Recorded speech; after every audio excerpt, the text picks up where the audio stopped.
నిజాయితీగా గెలిస్తే ఆ గెలుపు ఎంత ఆనందంగా ఉంటుందో నీకు చూపించాను. ఏంట్రా నువ్వు చూపించేది? ఇంకా నీకు అర్థం కాలేదా? మీ తాత నీతో ఇంత ప్రేమగా మాట్లాడి ఎన్నాళ్ళవుతుంది? మీ అమ్మ నిన్ను ఇంత ఆప్యాయంగా దగ్గరికి తీసుకుని ఎన్నాళ్ళవుతుంది? నువ్వు పెద్దదానం అయిపోయావు గాని, లేదంటే మీ తాత నిన్ను భుజాల మీద ఎక్కించుకుని ఇల్లంతా తిరిగేవాడు. దీపా గారికి అసిస్టెంట్ గా తప్ప నువ్వు ఎందుకు పనికిరావు అన్న మీ తాతే వారసురాలంటే నువ్వమ్మా అని చెప్పాడంటే ఈ గెలుపు నీకెంత గౌరవం తీసుకొచ్చిందో నీకు అర్థం కావట్లేదా? రేయ్, నీతో నేను ఆర్గ్యూ చేయలేనురా. నాకు నీతో ఆర్గ్యూ చేయాల్సిన అవసరం లేదు. మరెందుకు నాతో పాటు అరుస్తున్నా? నువ్వంటే నాకు ఇష్టం కాబట్టి. నువ్వంటే నాకిష్టం లేదు. నిన్నిష్టపడమని ఎవడు అడిగాడు? నేను నిన్నిష్టపడుతున్నాను, అది నా ఇష్టం. నువ్వు ఇష్టపడద్దు, అది నీ ఇష్టం. నీ ఇష్టాన్ని మార్చమంటేనే కదా నీకు ప్రాబ్లం. నేను నీకివ్వాలనుకున్న క్లారిటీ ఏంటంటే, నువ్వు గెలుపు కోసం అడ్డదారులు తొక్కకుండా నిజాయితీగా కూడా గెలవచ్చు. ఇదొక్కటే నీకు ప్రూవ్ చేయాలనుకున్నాను, ఈ రోజు ప్రూవ్ చేశాను. ఈ సక్సెస్ ని నువ్వు ఎలా తీసుకుంటే బాగుంటుంది అని మాత్రమే నేను చెప్తాను. ఎలా తీసుకుంటే బాగుంటుందో అది నీ ఇష్టం. అసలు నా మంచి చెడు గురించి ఆలోచించడానికి నువ్వెవరురా? ప్రస్తుతానికి నీ లవర్ని. తాళి కడితే నేను నీ మొగుణ్ణి. రే, ఇంకొకసారి మాట్లాడడం అంటే చంపుతా. ఎందుకు చంపుతావు? నేను నీ లవర్ని అన్నానే గాని నిన్ను నా లవర్గా ఉండమన్నానా? నేను నీ కాబోయే మొగుణ్ణి అని అన్నానే గాని నువ్వు నా కాబోయే పెళ్ళానివి అని అనుకోమన్నానా? నా అభిప్రాయానికి నీ అంగీకారం అవసరం లేదు. నా ప్రేమకి నీ అనుమతి అవసరం లేదు.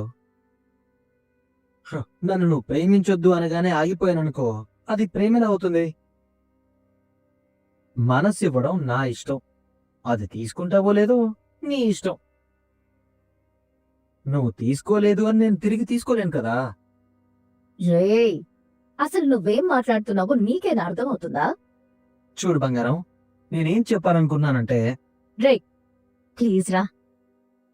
నువ్వు బంగారం గురించి చెప్పిన తర్వాత విలువ నిలకల్లేని బంగారంతో నా క్యారెక్టర్ని పోల్చుకుని నన్ను నేను తక్కువ చేసుకోలేను. నన్ను అలా పిలుస్తుంటే అది నాకు తిట్టులా వినిపిస్తుందిరా.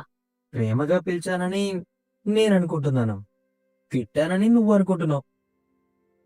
డిఫరెన్స్ అనుకోవడంలోనే ఉంది గాని పిలుపులో లేదు బంగారం. ఓ, టార్చర్ పెట్టి చంపుతున్నావు కదరా. టార్చర్ కాదు బంగారం, ప్రేమ. మనం ప్రేమించిన వాళ్ళు బాగుండాలని కోరుకోవడం కూడా స్వార్థమే. నేను స్వార్థపరుణ్ణే చూసినా. అందుకే కేవలం కోరుకోవడం కాదు, నిన్ను మార్చాలనుకుంటున్నాను. నా ప్రేమ ఎప్పటికీ నీకే.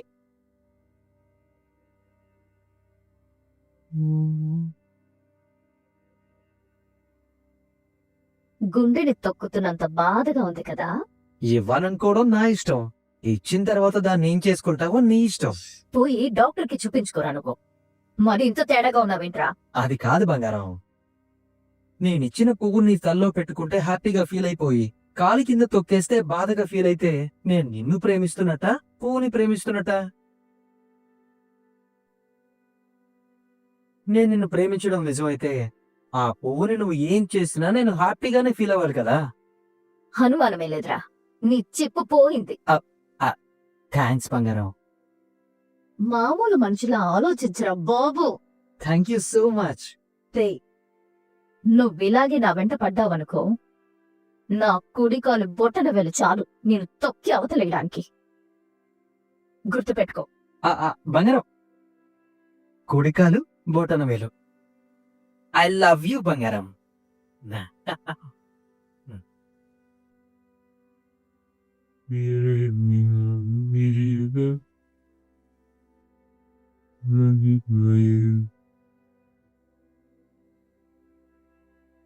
ఎవరైనా చూస్తే మీకిద్దరు మనవరాళ్ళు ఇద్దరు మనవళ్ళు అనుకుంటారు.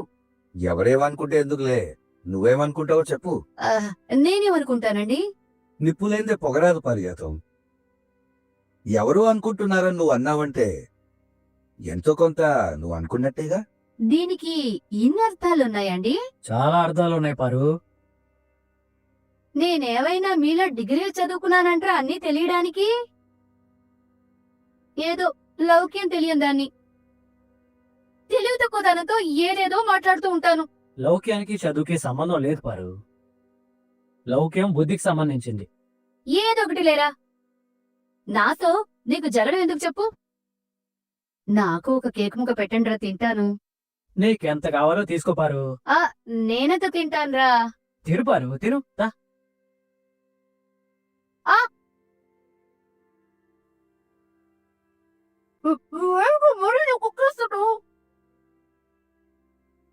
ప్రేమతోటి ప్రాణాలు తీసేసాను ఉన్నావు కదరా.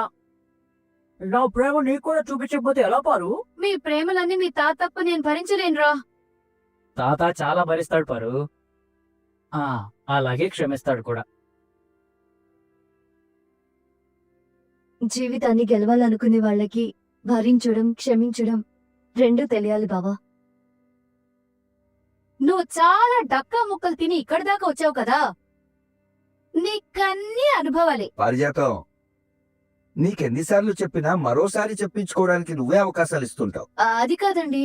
మనం మాట్లాడితే పిల్లలు దాన్ని చూసి నేర్చుకునేలా ఉండాలి, నొచ్చుకునేలా కాదు. మామూలుగా అందరూ చెప్తూ ఉంటారు, ప్రతి మగాడి విజయం వెనుక ఒక ఆడది ఉంటుంది అని. ఏంటి పారు, తాత వెనకెళ్ళావు? అదేరా, మీ తాత ఏదో చెప్తున్నారు కదా, ఇప్పటి కూడా ఆయన వెనకే ఉన్నానని ప్రాక్టికల్ గా చూపిస్తున్నాను. పారిజాతం, నేను చెప్పింది నీ గురించి కాదు. మరి మీ వెనక ఎవరున్నారండి? నా గురించి కూడా కాదు. మరి ఎవరి గురించండి? దీప గురించి. తన గురించా? అవును పారిజాతం, మనం ఒప్పుకోవలసిన విషయం ఏమిటంటే ఈ గెలుపు తనదే. ప్రతి మగాడి విజయం వెనుక ఒక ఆడది ఉంటుందంటారు కదా, కానీ ఆడదాని విజయం వెనుక కూడా ఒక మగాడు ఉంటాడు. దీపా విజయం వెనుక కార్తీక్ ఉన్నాను. నా మనసులో మాట చెప్పారు తాతయ్య గారు. మా తాత ఎప్పుడూ అంతే, అందరి మనసుల్ని చదువుతూ ఉంటాడు. ఏం సూరజ్, నువ్వేం మాట్లాడట్లేదు? ఒక మనిషి బలమైన సంకల్పంతో నిలబడితే అతను ఎన్ని తరాల్ని ప్రభావితం చేయగలడో మిమ్మల్ని చూస్తుంటేనే అర్థమవుతుంది సార్. మీరు ఎప్పటికీ అందరికీ ఆదర్శంగానే ఉంటారు. ఎవరిని ఎలా బుట్టలో వేసుకోవాలో నీకు బాగా తెలుసురా. నీ దగ్గర చాలా నేర్చుకోవాలి. గెలిచినందుకు మేమంతా ఆనందంగా ఉన్నాం, ఓడిపోయినందుకు మాయి అత్త ఎంత బాధపడుతూ ఉంటుందో.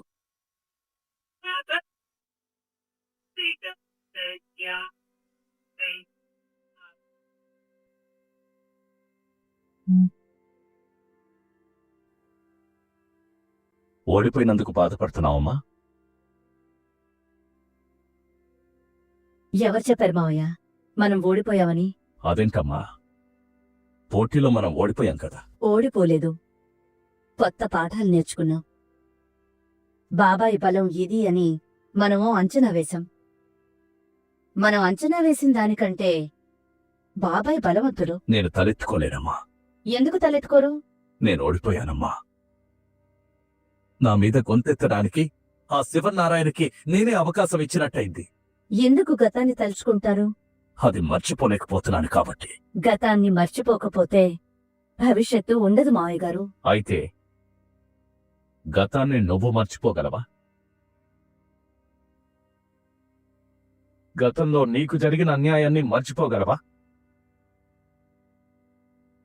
ఆ శివనారాయణ కుటుంబం కారణంగా నువ్వు ఇన్నేళ్ల నుంచి పడుతున్న బాధని మర్చిపోగలవా? ఆ కుటుంబం కారణంగా నువ్వేం నష్టపోయావు? మావయ్య గారు, మీరు చెప్పేవన్నీ నిజాలే. నష్టం మన కుటుంబానికి జరిగింది. గతంలో బాధని నాతో పాటు మీరు మోస్తున్నారు. కాని నేను మళ్ళీ ఈ కుటుంబాలు రెండూ ఒకటవ్వాలని కోరుకుంటున్నాను. అది జరగదమ్మా. మీ కూతురు మీ దగ్గరికి రావాలి. ఇది వాడు జరగనివ్వడు. నేను దశరథన్నయ్య కోసం ఎదురు చూస్తున్నాను. వాడు తండ్రి గీసిన గీత దాటడు. మన ప్రయత్నమైతే మనం చేద్దాం మావయ్య గారు. ఇన్నేళ్ల తర్వాత మనం మళ్ళీ ఇక్కడికి ఎందుకొచ్చాం? మీ కన్న కూతురి దృష్టిలో మీరు చెడ్డవాడిగా మిగిలిపోకూడదనే కదా. మీరు కోరుకున్నది త్వరలోనే జరుగుతుంది. మనం ఓడిపోలేదు. నీ కూతుర్ని గెలిపించాం. ఎక్కడో దూరాన ఉన్న కూతుర్ని తీసుకొచ్చి నీ పక్కన కూర్చోబెట్టాను. అది గెలుపు కాదా? దీనికి మీకు ఆనందం లేదా? ఈ సంతోషం మీరు అందుకునే బహుమతి కంటే గొప్పదా? కాదమ్మా. నా కూతురు కంటే నాకు ఏది ఎక్కువ కాదు. నువ్వు నన్ను గెలిపించా. నా కూతురు మళ్ళీ నా దగ్గరకు వస్తుందన్న నమ్మకాన్ని కల్పించావు. నువ్వు నా నమ్మకాన్ని ఎప్పుడూ పోగొట్టుకోలేదు. థ్యాంక్ యూ మావయ్య గారు.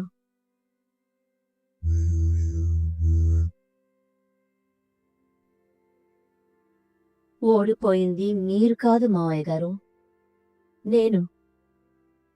ఇది మీకు కాదు, నాకు అవమానం. అయినా ఒకందుకు మంచి జరిగిందిలే. బాబాయ్ బలం తెలిసింది.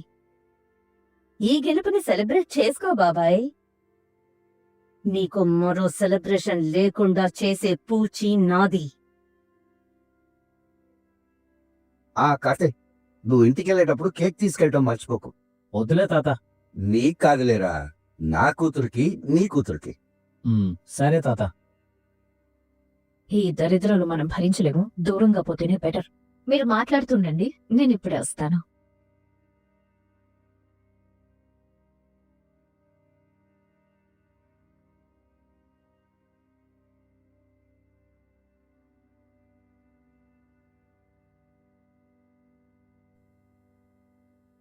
రక్తం వస్తుంది.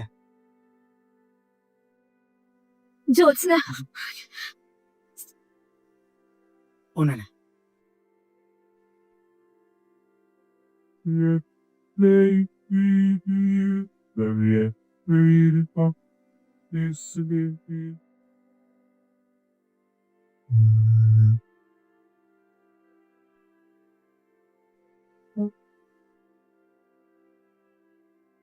నాకు దెబ్బ తగిలిన దానికంటే సూరజ్ చెస్టులే ఎక్కువ షాకింగ్ గా ఉన్నాయి.